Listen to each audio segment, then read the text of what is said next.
কচি লাউ নিয়েছি আর ছোলার ডাল নিয়েছি। আর শনিবার একটা নিরামিষ রান্না করে দেখাবো আপনাদের। ছোলার ডালটা আমি 2 ঘন্টার জন্য ভিজিয়ে রাখবো। লাউটা আমি এবার কেটে নেব। সম্পূর্ণ লাউটা লাগবে না, হাফ লাউ হলেই হবে।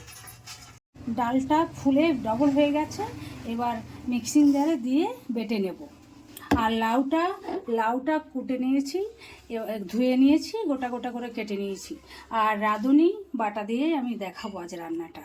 ডালের মধ্যে দিয়ে দিচ্ছি 2টো কাঁচা লঙ্কা আর একটু আদা কুচি আর একটু হিং। লাউগুলো আমি কুকারে দিয়ে একটু সিদ্ধ করে নেব।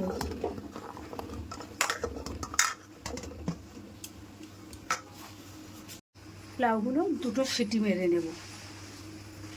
লাউটা আমার সিদ্ধ হয়ে গেছে আর ডালটাও বাটা হয়ে গেছে। এবার একটু নুন হলুদ দিয়ে মেখে নেব। ডালটা এবার বড়া বানিয়ে নেব। একটা কড়াই বসিয়ে দিয়েছি, কড়াইতে সাদা তেল দিয়ে দিচ্ছি। এবার ছোট ছোট করে ডালের বড়াটা করে নেব।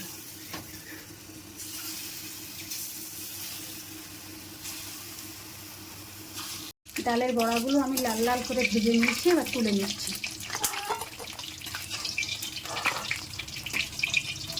বড়াগুলো আমার ভাজা হয়ে গেছে। এবার ফোড়নে দিয়ে দিচ্ছি একটা তেজপাতা, 2টো শুকনো লঙ্কা আর একটু সর্ষে আর 5 ফোড়ন। দিয়ে দিচ্ছি একটু গ্রেট করা, দিয়ে দিচ্ছি সামান্য জিরে গুঁড়ো, দিয়ে দিচ্ছি হলুদ গুঁড়ো আর লবণ দিয়ে দিচ্ছি। এবার লাউ সিদ্ধটা দিয়ে দিচ্ছি, সামান্য চিনি দিয়ে দিচ্ছি। এবার দিয়ে দেবো রাঁধুনি বাটাটা। এবার বড়াগুলো দিয়ে দিচ্ছি।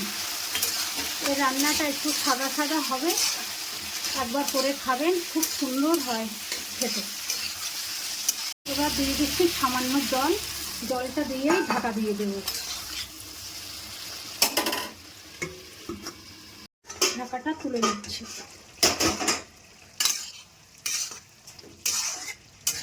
এবার ওপর থেকে দিয়ে দিচ্ছি একটু দুধ আর 1 চামচ ঘি দিয়ে দিচ্ছি। লাউ বড়ার তরকারিটা আমার হয়ে গেছে। এটা অসাধারণ একটা রান্না, আপনারা না করে খেলে বুঝতে পারবেন না। অবশ্যই নিরামিষ দিনে একবার করে খাবেন।